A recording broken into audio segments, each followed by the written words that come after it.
we are big kind of ambassadors, or it's not even like just because of that, it's also because we just have seen them to work better, of ads that are created in a way that they look like the content that you see in your social networks from your friends. So I guess the term for that is user-generated content ads. And that's kind of what we see huge success with brands from all sorts of verticals.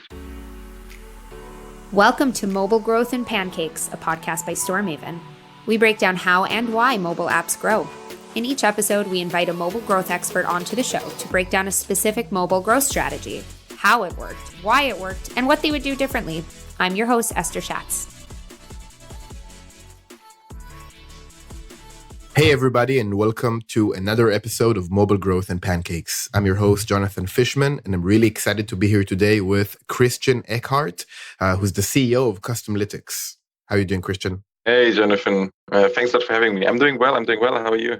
I'm doing pretty good. It's kind of crazy times. I watched the Oscars a few days ago, and it was just insane what happened there.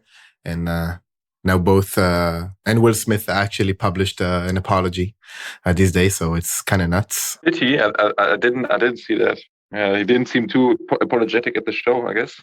Yeah, and the Academy said they're actually starting some proceedings that they might suspend him from the Academy. It's kind of crazy. And when I think about it, I always think about things from a marketing perspective, which is kind of not that convenient in most moments in life. But it got me to actually watch the movie that he won the Best Actor for, which is an amazing movie. About Venus and Serena Williams and their dad, Richard Williams. But it kind of stained everything around it because it's not the way that you want to market something. Not exactly. Yeah. Cool. So today there's a few things we're going to talk about. I know that you have a lot of insights around user-generated ads and a lot of ideas and thoughts around the challenges and maybe the pitfalls of working with large brand marketing agencies for mobile brands. And I want to ask you, what do you see in the landscape around analytics? It's right up your alley. And what are folks doing now these days with less access to user level data and how they overcome all of the challenges that stem out of that with on the analytics side, specifically on the acquisition side. But before we dive into that, can you talk a bit about your path and how you got to be the CEO? And you founded the company, right? Yeah. So to found an analytics company in the mobile space, how you got here? Yeah. So actually, kind of interesting to say analytics company. That's kind of what I hear a lot because the name kind of implies. But yeah, I would rather put it that we are mobile marketing people with a passion for data. But let me start a bit earlier. So as you already said, I'm Christian, one of the two co-founders of Customlytics and the CEO. And my co-founder and I think the short summary is that we are like mobile marketing people by heart. We've never done anything else in our lives. We have actually started our career at Delivery Hero, where we met first in the very early days of app marketing. So that was in 2013, I guess. So a good, I guess 9, almost 10 years then ago. And I guess I don't have to say that mobile apps based was very different back then. Mm-hmm. I can very vividly remember what we did back then. Marketing was very different. A lot of the tracking and everything landscape was very different back then. So we started there and we were kind of hired to do marketing for the apps, and that's what we did. Was a great time. We were able to do a lot of experimenting and we were able to essentially pick up any topic that we liked. So we started and paid the UA for the Delivery Hero apps, then realized that we needed some kind of tracking because otherwise it's all going to be kind of inefficient. So we've worked on that. Once we were finished with that, we moved on and realized that now we had a ton of installs, which we kind of acquired, but they were not placing as many orders as we would wish. So the next natural thing to look at was CRM, of course, looked at CRM tools, integrated one of them as well for all the different apps. Delivery Hero was growing like crazy back then, acquiring a ton of companies all around the world. So that was very interesting times. And then apps optimization, of course, was always a topic. In the end, we were dealing with data warehousing. So I think it's a fair assumption to say that after 3-4 years at Delivery Hero, we had a very good generalistic overview and understanding of the mobile space. And we were increasingly invited to more and more lunches where former colleagues were like asking us, hey, you're the mobile guys, can you help me with this or that? And then at some point we just said that we have to accept another form of payment than food, because that's not going to be very healthy, and we'll probably not make it to the age of 30 if we continue like that. So that's the point where we started the company and said, hey, this is the service that we can offer to, other clients in the market as well. So started the company, usual story, 2 founders, no external money to date, actually no investors. So we started off as essentially a, 2 freelancers setting to understand whether we can build a business out of it. 1 year in, we realized, yes, we can start hiring people, and now we're here. So today we are around 50-ish people. Across 2 different offices. So headquarters still here in Berlin, where we're based, and also the majority of people is based. And then there's a second office in Poland, actually in Poznan, with a smaller team of 6-7 people now, because we have actually acquired a smaller company in 2020, and obviously kept the office and the people actually continue to hire there. And what we do today with the company is actually very kind of similar to what you would probably expect when you look at our background. So we go there and say we are the mobile marketing experts. Every discipline of mobile marketing we can, provide our expertise with. Very like holistic approach, not this thing with like, oh yeah, I don't know, I'm doing ASO only as a company, or I'm doing, I don't know, tracking only as a company, so that must be the cure for any problem. It's really more this like, we look at every aspect. And so our services today span from setting up the tracking, technical infrastructure, CRM tools, doing ASO, to then also running that's more like the agency side, to then also even running paid campaigns, including full creative production. So we have designers internally. Really like, I always say we are in this mobile app niche. So all of our clients have mobile apps, but in this niche, we are pretty broad in terms of services. So that's a short story about the company and myself. Awesome. Congrats for the success. It sounds great. I actually have a really funny story about Delivery Hero that I was contemplating if I should say it or not. Do it. Yeah, I will, why not? It's a podcast. We can do whatever we want. So I one of the first conferences that I was sent to when I joined Storemaven, I was in the sales team. I joined as a salesperson, and maybe like a few weeks after I joined, my boss actually told me, "All right, there's a conference in Berlin. Just go there." And I got there with one of my colleagues, and didn't know much about Storemaven back then. It was like a few weeks after I joined, but it just like threw us to the deep water. And I was like walking around the conference, really trying to like find really great brands and start conversations with folks. And then we saw, me and my colleague saw somebody with a name tag that said Delivery Hero, and we got like really excited. It was like maybe in 2017. We got really excited, started talking with this person, like, this is Storemaven, what are we doing? And he got really excited and asked a lot of questions and everything. And maybe we talked for an hour. After that hour, that person like approaches me and my colleague and says, "Okay, I need to go to my shift." And we said, "What shift?" And he said, "Oh, I'm not actually working in Delivery Hero, like in the offices. I'm a delivery person." And I just like fooled the person in the entrance by saying that I'm from Delivery Hero because I wanted to eat free lunch. And then I just took off to a shift, and it was actually a delivery person. And we both left and cried in our way back to the hotel. That's hilarious. What a story. That's a good story. Anyways, cool. So you have a ton of perspective about the industry. What kind of brands do you work with? Is it mostly large brands or a lot of like mid-market type of developers? And how is it mixed in between apps and games? It's extremely diverse because in this mobile marketing, mobile app niche, we don't specialize in any specific vertical. So we literally have all verticals of apps that kind of are in existence. We have, I don't know, from audiobooks like Audible, the Amazon brand, to telcos, with Deutsche Telekom, to mobility, public transportation, e-commerce, obviously, coming from a bit of gaming and dating, although I would say that generally these two are a bit underrepresented. My theory on that is that that's because these companies are usually, because marketing is so vital for them. I have the feeling that usually they are kind of doing quite okay compared to the market already. So as in, like, they don't need us as much. But also a few gaming and dating clients. But outside of that, it's really, really diverse. We got car sharing. We share here the Berlin car sharing company, some other Volkswagen brands. We got I don't know, supermarkets, and so very, very diverse. Awesome. So you have a ton of perspective about how the entire industry is basically dealing with challenges these days. Yeah. I know that you have a lot of thoughts, and we talked about it briefly about like brand marketing. Yeah. And like some kind of the pitfalls that folks are experiencing with working with some brand marketing partners. Could you talk a bit about that? Yeah, absolutely.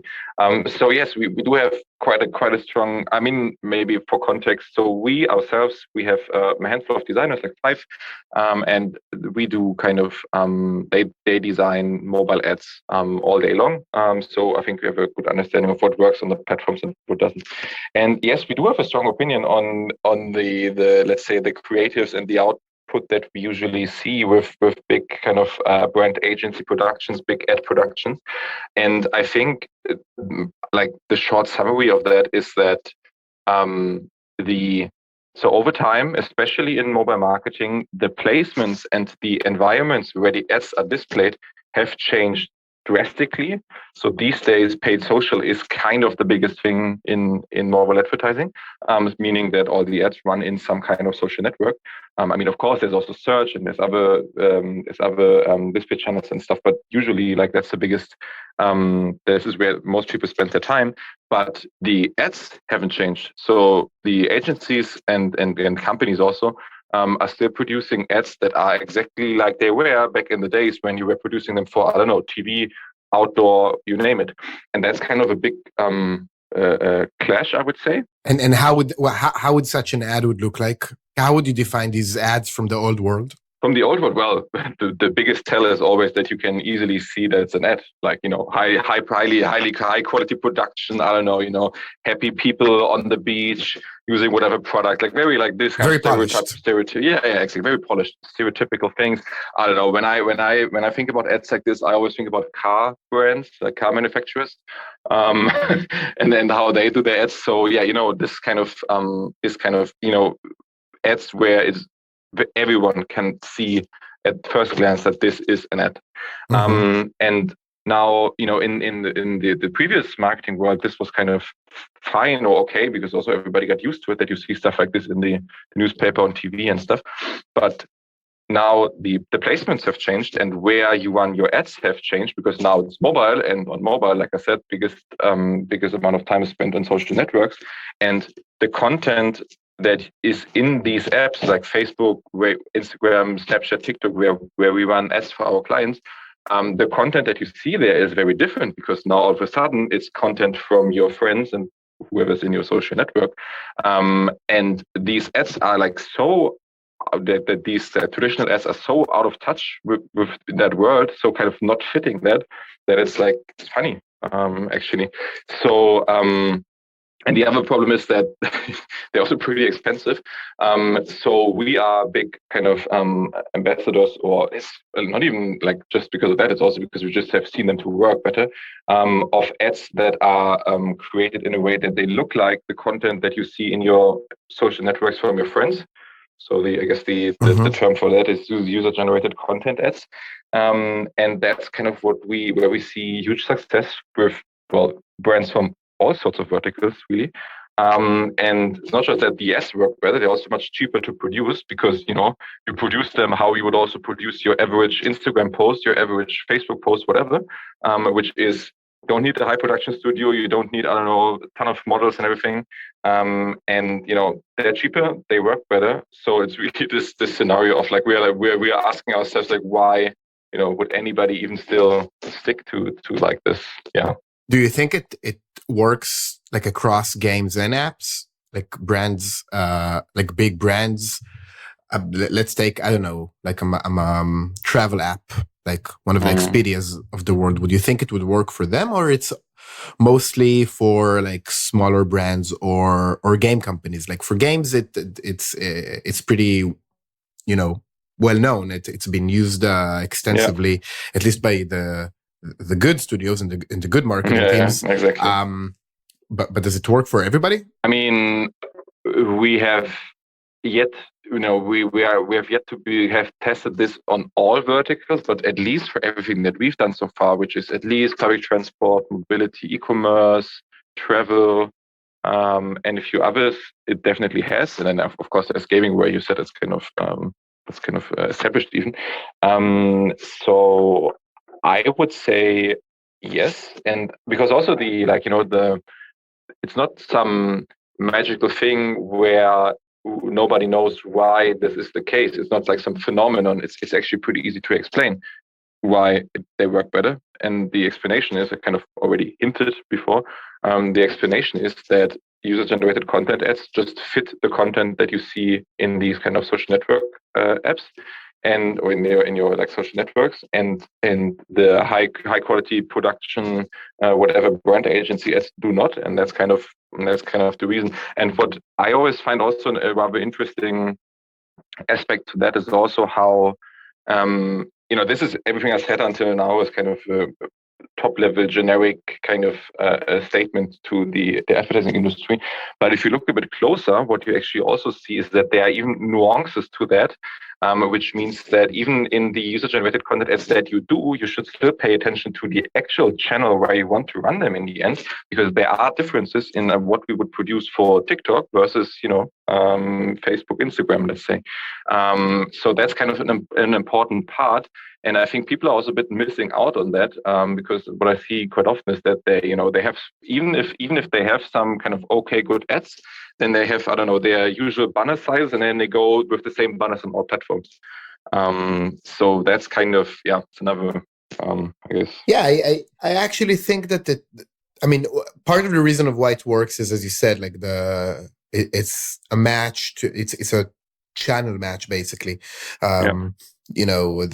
If somebody would try to run an ad, as we call it, old world type of ads in TikTok, of course it won't work, because it's just such a huge mismatch between the format that people are expecting to see when they're scrolling through TikTok, and that type of content in the ad.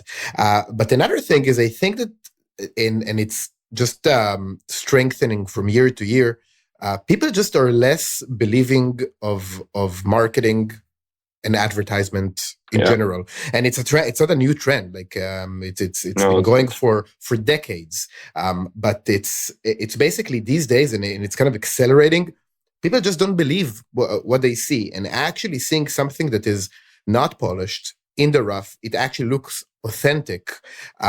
People tend to believe that more, and when they see authentic marketing and actually associating real people with that, real users, or it could even be an influencer, but it looks authentic, they tend to believe that more. So I think that emotional driver is also what stands behind the success of these.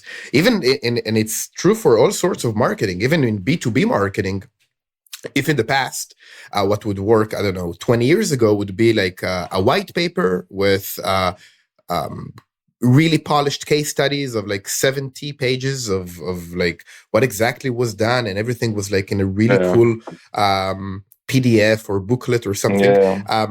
Folks don't believe that anymore. I mean, one thing is that they don't read all of it, but they don't believe it because of course somebody engineered it, as opposed to that just shooting really rough videos on Zoom with clients talking about what they experience, goes way further than these type of marketing materials. So I think it's the same type of trend in mobile marketing and ads.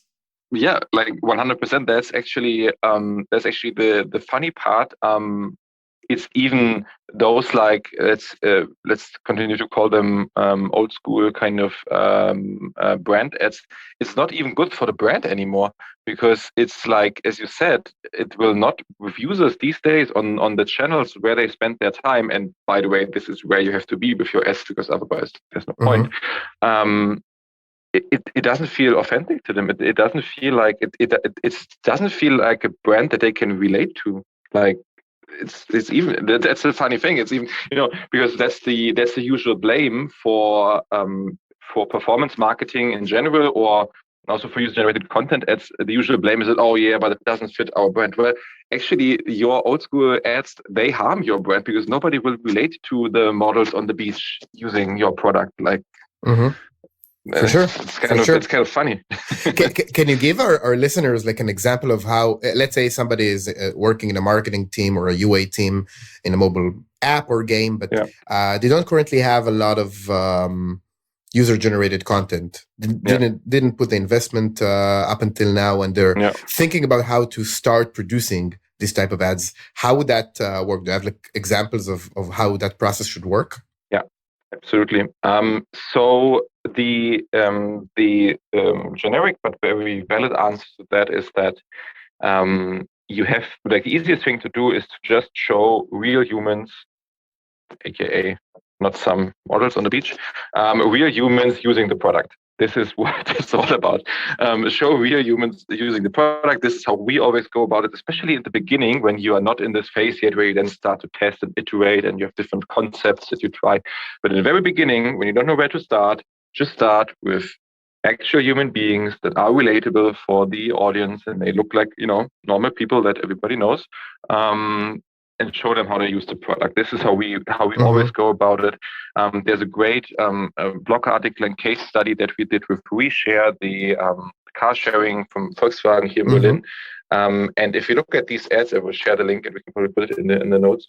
If you look at the ads that we did for them, the very first wave, it was literally our people, so Customlytics people using the cars, driving into the, the forest on the outskirts of Berlin, having a nice day.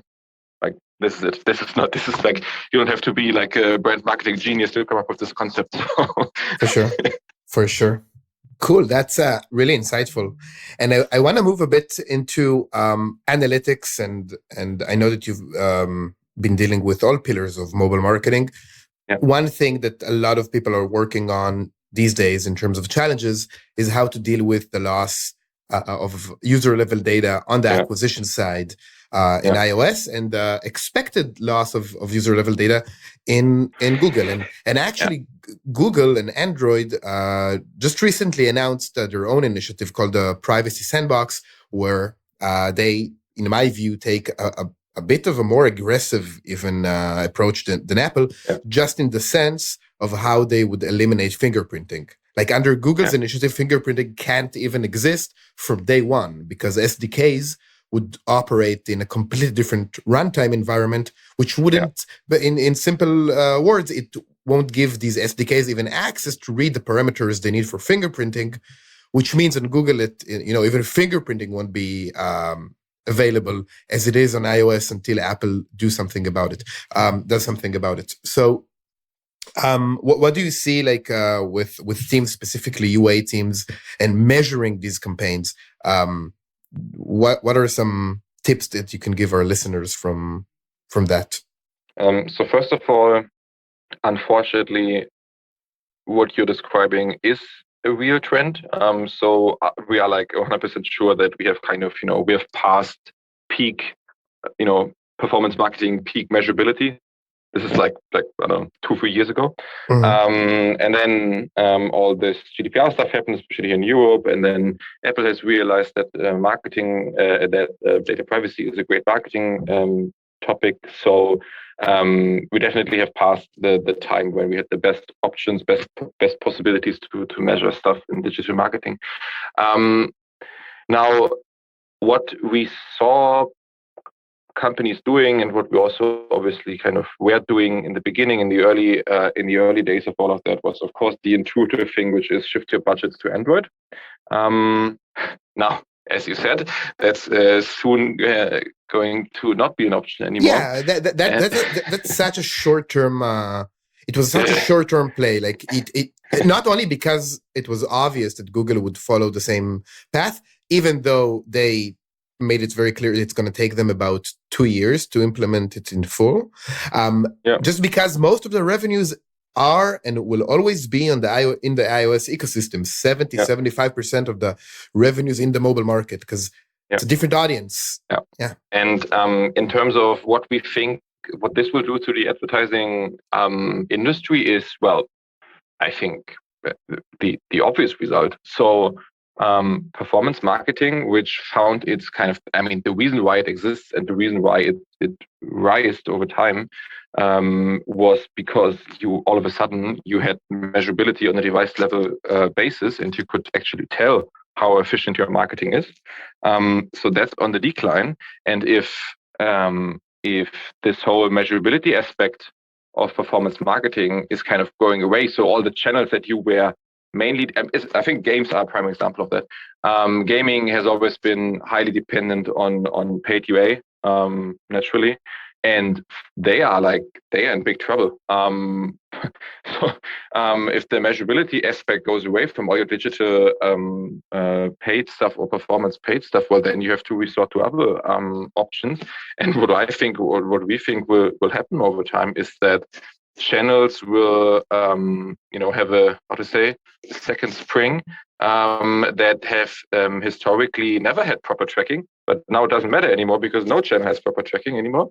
And what that means is TV, print, maybe even all these kind of things, where the reason why people moved to performance marketing was because there was measurability. If that's going away, then there's in a lot of cases there are the main motivation is gone why we're doing it in the first place.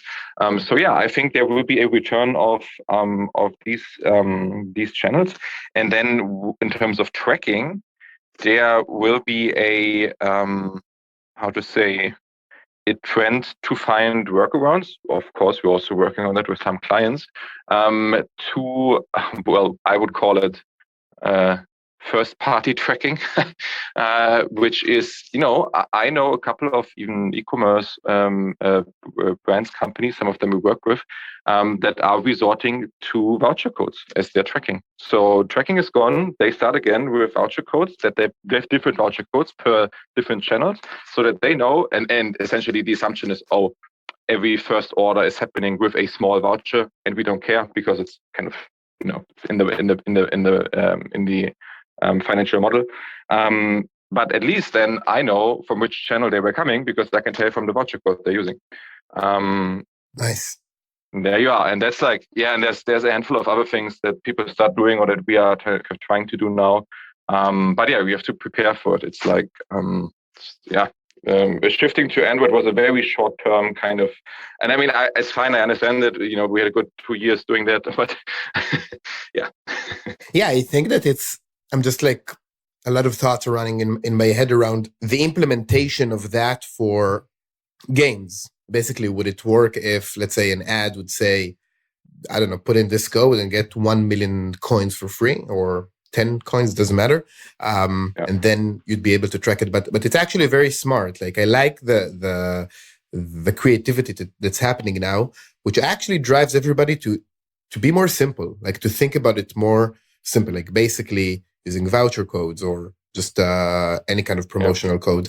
If I might add one more thing, the other thing that's coming back, and I can still vividly remember how we also used at the Delivery Hero, and I guess was still in use, is another thing, which is asking the user, the exit poll, the very famous exit poll. That's it. Somebody places an order, and you ask them where they're coming from. You have to. I know how it is. You have to correct, and you usually try to put a fake answer so that you can correct for the error margin and stuff. But yeah, we're going like, this is where we're heading. This is where we're heading to. That's it, and that's an amazing point. And it's kind of insane. And I saw again, there's marketing is marketing. Doesn't matter where it is. It has its different flavors. But again, giving an example from B2B marketing, I saw amazing insights that some of my friends have been able to gather just by putting in a form. In B2B marketing, the main value is folks requesting a demo or a call with sales, and attribution sucks. It's like it always sucked, and now it's even worse with third-party cookies going away and all of that. So basically, just asking in the form, how did you hear about us? It's just like a mandatory field with no options, just like free text. And and folks actually answer this. And the kind of insights that they've been able to gather from that is amazing and so different from other attribution software actually tells them. And I think it's with polls and basically asking users, how did they hear about you? Even if just a certain percentage of people actually answer this, and if it's incentivized or not incentivized, doesn't matter. You're going to get really good insights. And I like the way that it drives everybody, again, to be more simple, to basically think clearly with clear logic and make decisions based on a lot of simple and down-to-earth data sources and insights from those areas. Yeah, absolutely. I think there will be ways. Maybe to give an example, I know that you have quite a few of ASO folks always listening to this. Maybe to give an example what this could mean to the ASO side. So if you think back to this voucher example, I think what, for example, would be a way to do it in a nice way is because people forget about what's on the ad. Like, I get it. The voucher code has to be really big and then the ad will look terrible. So I get it. But what you can do, for example, now with iOS and the new custom product pages is that you can have the custom product page, and then for the different channels, you obviously have different custom product pages. And essentially you replace one screenshot with the voucher code that is the corresponding to what you want to track with this channel, and then you can increase chances that people actually input it. For sure. Yeah, that's a really innovative idea. Yeah, I think it's, I mean, just to give an example maybe. Yeah, for sure. Awesome. That was fun. Yeah, I felt like, and now I want to start working and doing all these things. Cool. So we're running out of time a bit, but I want to ask you a few last questions that we ask all of our guests. So the first one is, if you could give just one tip to an aspiring mobile growth marketer, somebody that wants to get into mobile marketing or mobile growth these days, after everything that happened in this new era, what would it be? One tip. Oh, well, if it can just be one, then I would say configure your RSS feed or whatever feedly tool that you're using to follow, the most relevant influencers, a terrible word, the most relevant people in the industry.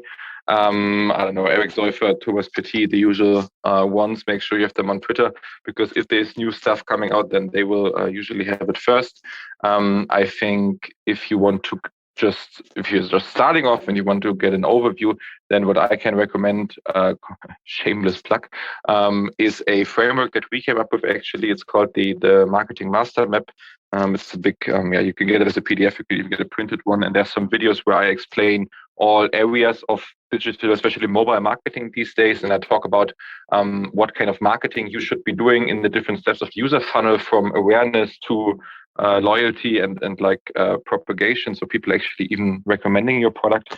So that's on our website. If you hit up Customlytics.com, I think top right corner, there's a big button that leads you to the Marketing Master Map, and I think that's a good starting point.